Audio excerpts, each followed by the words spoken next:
Right now, your phone is probably sitting right next to you. Yeah, or in your pocket. Right. And you probably think it's secure because, you got the 6-digit passcode, maybe facial recognition, and you haven't clicked any sketchy links today. So you feel completely safe. Exactly. But what if the cellular network itself, the actual invisible waves connecting you to the world, was already compromised before you even woke up? Yeah, or what if the apps on your home screen are currently wearing digital masks, Like pretending to be software you trust while quietly hijacking your camera in the background. It's a wild thought. Yeah. And that brings us to the mission for today's deep dive. We are unpacking a really fascinating and frankly kind of terrifying source document today. It really is. It's an official curriculum document from EC-Council's Certified Ethical Hacker Program, specifically CEH V13 Module 17, which is titled Hacking Mobile Platforms. And this document really highlights the sheer volume of trust we place in a single piece of glass and metal. It's staggering.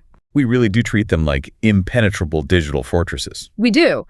But the reality of mobile security has evolved into this incredibly complex, multi-layered battleground.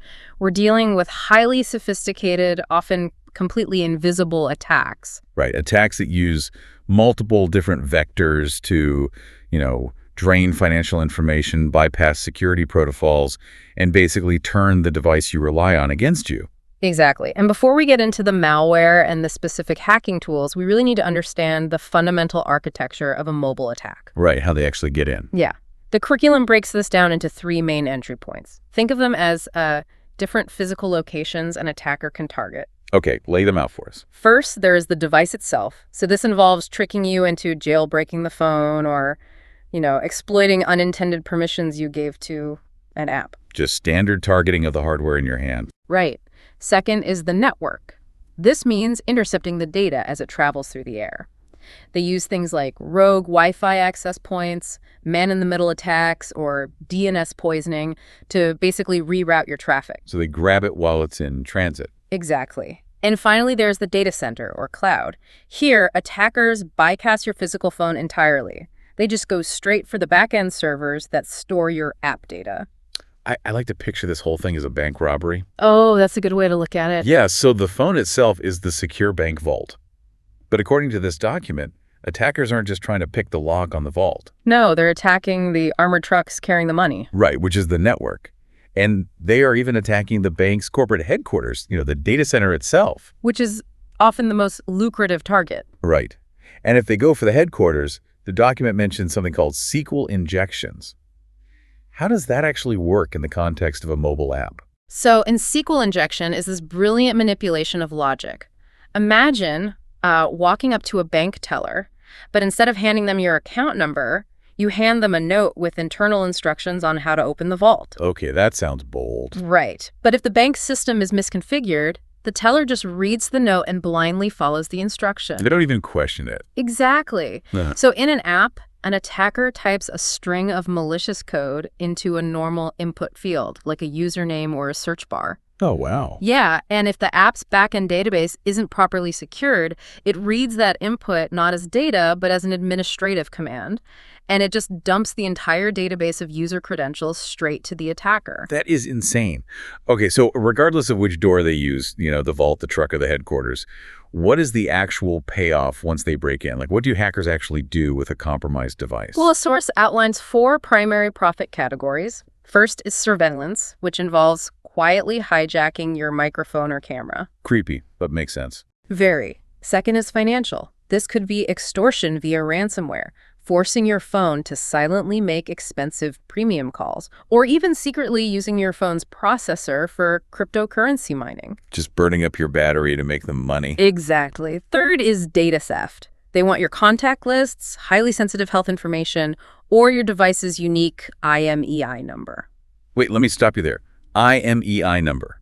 We see that acronym all the time in our settings menus, but why would an attacker want to steal a hardware serial number? So the International Mobile Equipment Identity, or IMEI, is basically the unique fingerprint of your physical phone on the global cellular network. Okay. If an attacker steals a clean, valid IMEI, They can clone it onto a stolen or blacklisted device. Oh, I see where this is going. Right. Suddenly, that stolen phone is operating on the network under your device's identity. It allows criminals to conduct illicit activities that trace directly back to your hardware profile. That is wild. I mean, the police would literally come knocking on your door. Exactly. It's a massive headache. And the fourth profit category. Botnet activity and impersonation. They basically enlist your device into a zombie network of thousands of infected phones. Just a tiny soldier in a robot army. Precisely. The attacker then commands this entire botnet to simultaneously flood a target website with traffic until it crashes. It's a distributed denial of service, or DDoS attack. Your phone just becomes an unwitting foot soldier. So a lot of this vulnerability seems to stem from how the apps we use are constructed in the first place, right? Absolutely. The foundation is often flawed. Yeah. The document highlights the 2024 OWASP Top 10 Mobile Risks. OWASP being the Open Worldwide Application Security Project, basically the definitive list of what developers should avoid. Right, the industry standard. And two of these risks, M1 and M2, really stood out to me. So M1 is improper credential usage. Yeah, improper credential usage happens when developers prioritize convenience over security. Like taking shortcuts. Exactly. They might hard code an administrative password directly into the application source code just to make backend testing easier, and then they completely forget to remove it before publishing. Oh, no. Or they store user session tokens in unprotected, unencrypted folders on the device. So anyone who reverse engineers the app can just extract those master keys. Just leaving the keys under the doormat. Yeah. And then M2 is inadequate supply chain security. This feels like building a highly secure house, but buying a pre-made lock for the front door that happens to have a master key floating around the internet. That's a perfect analogy.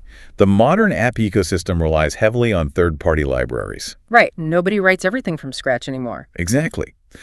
A developer might write excellent, highly secure code for their main app, but then they import a prepackaged module to handle analytics or maybe just photocropping. Just a little widget. Yeah. Yeah.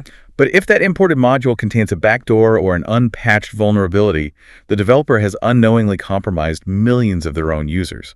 So if the data center is too hard to crack and developers are getting better at securing their code, why not just trick the user into handing over the keys? Which happens all the time. Right. Which brings us to app stores and this concept of sandboxing. Mm-hmm.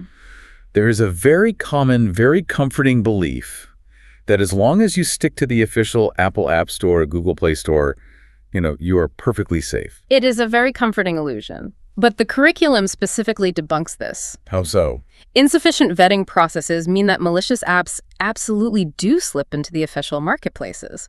But the threat landscape expands exponentially when you look at third-party app stores. Look at the ones outside the main ecosystems. Right, places like Amazon App Store, Samsung Galaxy Store, or 9apps. Attackers routinely download legitimate popular apps, inject them with malicious code, repackage them, and then upload them to these third-party environments. Oh, wait, I always thought modern operating systems had built-in defenses against this. I mean, we hear a lot about app sandboxing. If I download a rogue app, doesn't the sandbox keep it isolated? Well, sandboxing is essentially a digital solitary confinement cell for every application. An app can do whatever it wants inside its cell, but the operating system strictly forbids it from tampering with the app in the next cell or, accessing core system resources without explicit permission. That sounds pretty secure on paper. On paper, yes. However, the document points out that sandboxes are still just software, and all software has flaws. Right. Malicious applications exploit specific operating system vulnerabilities to breach that perimeter.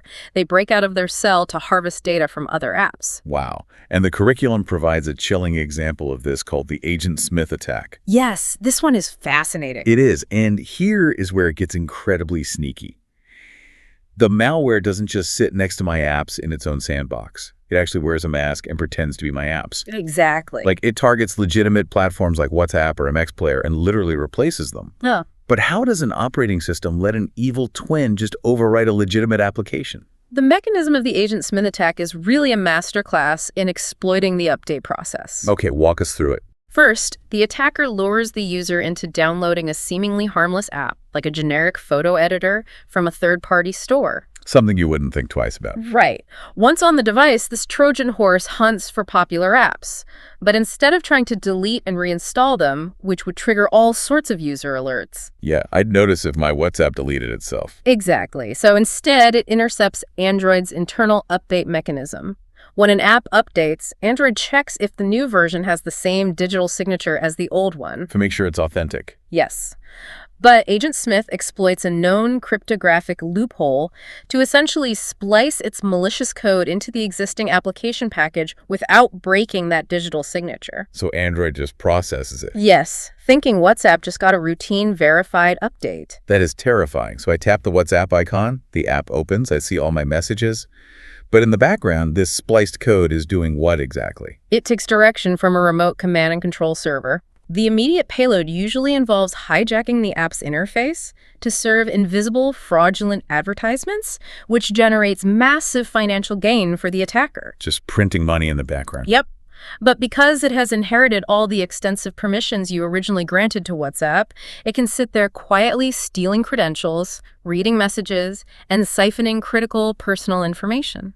Wow. Okay, let's say you are incredibly cautious, right? You never use third-party stores. You don't download sketchy photo editors. A total purist. Right. Yeah. What if you never voluntarily download malware at all? This document shows that attackers can just exploit the invisible signals your phone relies on to even function. Yes, the network layer. Yeah, we're talking about Bluetooth, Wi-Fi, and the core telecom networks themselves.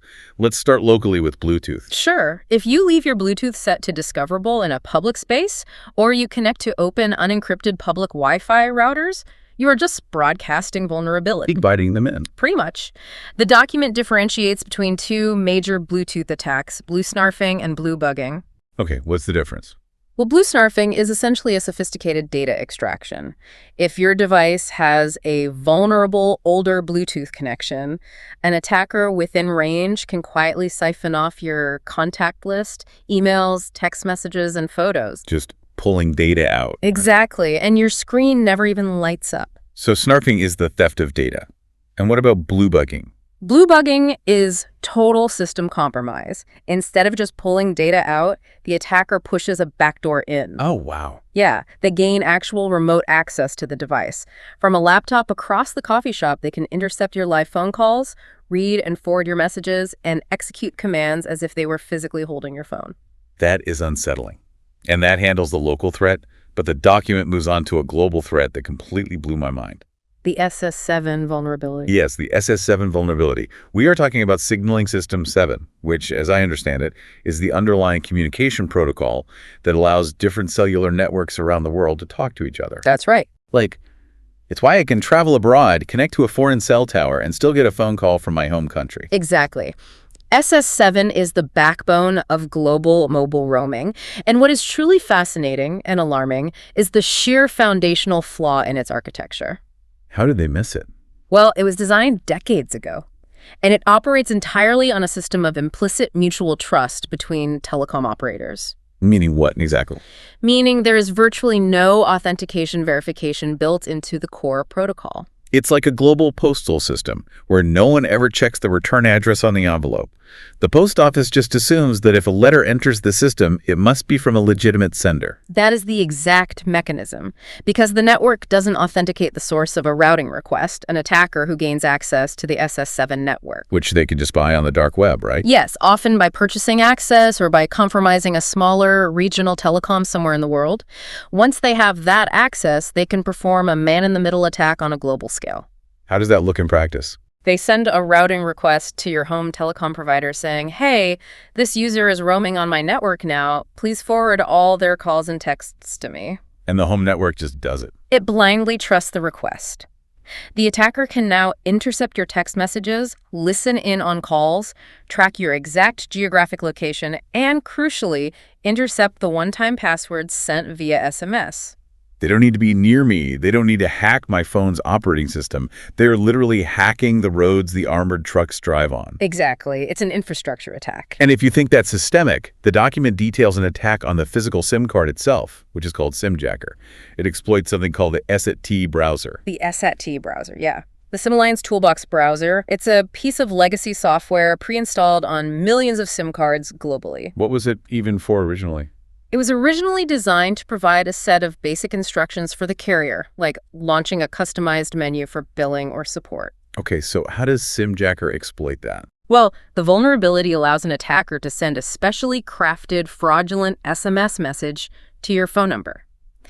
And this message contains hidden spyware-like instructions written in the exact language the SAT browser expects. I'm assuming you have to, click a malicious link in this text message for the SIM to be compromised? See, that is the terrifying part. You don't click anything, really. It is a zero-click exploit. The SAT browser on the physical SIM card intercepts the message and automatically executes the hidden instructions before your phone's operating system even realizes a text has arrived. It just bypasses the OS entirely. It processes the code without any user interaction whatsoever. Once executed, the attacker can silently instruct the SIM card to track your live cell tower location, force your device to send premium rate messages, or collect your device profile. All without a single notification popping up on my screen. Not a single one. We spend so much time worrying about the latest iOS or Android update, but foundational technologies like the physical SIM card and the global roaming network have massive vulnerabilities that just bypass our fancy operating systems entirely. It really proves that sometimes breaking the technology is too difficult, so attackers just break the system around it. Right. Or, as the next segment of the module points out, they just break the human. Oh, absolutely. Social engineering remains one of the most consistently effective tools in an attacker's arsenal. When operating systems are patched and sandboxes hold strong, attackers target the user. The curriculum dives into smishing, SMS phishing, and it explains exactly why attackers prefer texting over traditional email phishing.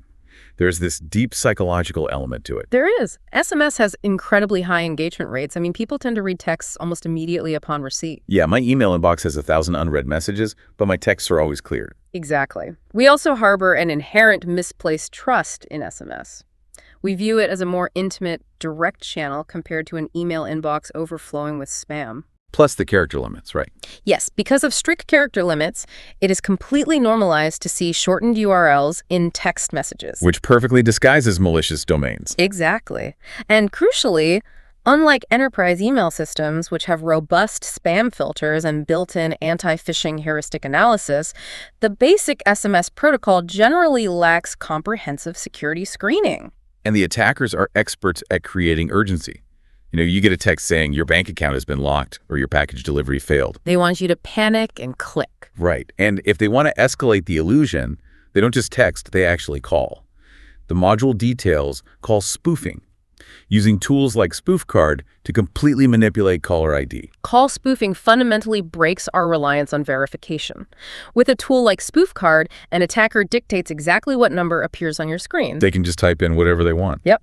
They can make their call appear as if it is coming from the official customer service number of your bank, a government agency, or even a family member. And the features on these spoofing apps go way beyond just changing a number. I mean, the document says they can actively change their voice pitch during the live call to sound like a different gender. It can? They can inject pre-recorded background noise, like the sound of a busy call center, a hospital, or traffic, just to sell the story. It's all about building an immersive lie. They can even choose to bypass your phone ringing entirely and send the call straight to your voicemail, so they can record your custom greeting or, force you to call them back on their terms. The goal is to construct a fabricated reality. If your screen says Chase Bank Fraud Department and you hear the clatter of keyboards and call center chatter in the background, your natural skepticism drops significantly. Of course it does. And, you're probably listening to this right now thinking, well, I have two-factor authentication turned on for all my accounts, so even if they trick me out of my password, I'm safe. A lot of people think that. But this CEH module explicitly states that attackers have multiple ways to hijack those exact one-time passwords. They absolutely do. While they can use technical phishing frameworks to intercept OTPs, one of the most devastating methods relies on pure social engineering directed at the telecom companies themselves. Okay, how does that work? This is known as SIM jacking or SIM swapping. So they aren't cloning the physical card in this case. They are manipulating the customer service rep. Exactly. The attacker gathers your personally identifiable information, which is often just purchased from previous corporate data breaches. Right. Our info is everywhere. Yeah. So they call your mobile provider, impersonate you, and claim their phone was lost or damaged. Using your stolen data to pass the basic security questions, they convince the representative to port your phone number over to a brand new SIM card that the attacker physically possesses. Just talking their way into your account. Yes. And in some cases, they don't even bother calling. They simply bribe corrupt employees at mobile retail stores to execute the swap internally. And the second that transfer goes through, your legitimate phone completely loses cellular signal. Yep. While your phone goes dark, their phone suddenly receives all your inbound calls, all your text messages, and critically, every single one-time password you request for your bank's accounts, your email, and your cryptocurrency wallets. They can systematically lock you out of your entire digital identity in a matter of minutes. It is incredibly fast and devastating. It is incredibly unsettling how fragile the SMS authentication system truly is. But, I mean, if we want to talk about ultimate nightmares, we have to look at the final section of this module. The physical surveillance aspect. Right. We've covered how they get into your apps, how they exploit telecom networks, and how they steal your credentials. Yeah. But what happens when an attacker doesn't want your money, but wants total surveillance? The document calls it camfecting. Camfecting is a webcam and microphone capturing attack. Basically, an attacker infects the target device with a remote access Trojan, or RAT. Okay. Once that payload is embedded, the attacker gains actual physical surveillance capabilities over the victim's immediate environment. So this means they can quietly browse your personal photo library, record live video from both your front and back cameras, and activate the microphone to listen to the audio in your room. Everything you say and do. But wait, whenever an app uses my camera or microphone, the operating system triggers a little green or orange privacy dot on my screen. Wouldn't the victim immediately see that indicator? You would think so, but the curriculum specifically notes that advanced attackers can circumvent these visual warnings. How is that possible? Well, the indicator light is controlled by software, and a sophisticated RAT with root access can just modify system libraries to disable that privacy light entirely. Just turn it off. Exactly, leaving you with absolutely no visual indicator that you are being recorded. The module also specifically mentions the Android camera hijack attack. How does a malicious app bypass the initial permission screens? Like when I download an app, I have to explicitly click agree to give it camera access. The mechanism here is brilliant. Instead of asking you for direct camera permission, the malicious app exploits Android's intent system. What's an intent? An intent is essentially a message one app sends to another asking it to perform an action. So the malware sends a behind-the-scenes intent to your phone's built-in legitimate camera app. Yeah. It basically instructs it to take a photo right now and save it to the SD card. Because the legitimate camera app already has hardware permissions, the system allows it. Oh, I see. The camera takes the picture silently, and then the malicious app, which only asked you for basic storage permission, simply reads the newly saved photo off the SD card and uploads it to the attacker's server. They literally use the phone's own authorized applications against it. It's a perfect workaround. If we step back and look at the bigger picture here, I mean, the smartphone was designed as a tool for connection, productivity, and convenience. But by carrying it with us everywhere, from confidential business meetings to our bedrooms, we have voluntarily introduced a persistent, heavily targeted surveillance device into our most private spaces. We really have. And as this deep dive has shown, the locks on that device are far from unbreakable. Mobile security really requires a fundamental shift in user mindset. It is an ongoing, active discipline. You basically have to operate under the assumption that the digital environment is inherently hostile, regardless of how premium the brand of your device is. So to sum up this deep dive, keeping your digital life safe requires active management. The vulnerabilities are layered everywhere. Every single layer. Right. They exist at the app level, where software sandboxes can be breached and malware updates disguise themselves as trusted messengers. They exist at the network level, where open Bluetooth invites silent data extraction and global SS7 networks allow interception without any authentication. And at the human level. Exactly, at the human level, where a spoofed caller ID and some background noise can convince you to just hand over the keys to the kingdom. You have to actively question the permissions your apps demand, reconsider using public Wi-Fi for sensitive tasks, and always pause to verify urgent communications. That pause is your best defense. Which leaves us with a final, slightly provocative thought to ponder. Think about the last time your bank texted you a security alert or a one-time password. Probably today. Right. We treat that SMS as the ultimate baseline of trust. But given what we've learned today, that technologies like SynJacker can execute invisible code via text message, and the entire global SS7 routing network operates purely on unverified mutual trust between telecom providers. Is our baseline trust in cellular networks fundamentally misplaced? It's a scary question. If the armored trucks and the roads themselves are compromised, does it even matter how thick the vault door is? Just something to mull over the next time your phone buzzes with an unexpected message. Thank you for joining us on this deep dive into mobile hacking. Stay curious, stay vigilant, and we will catch you next time.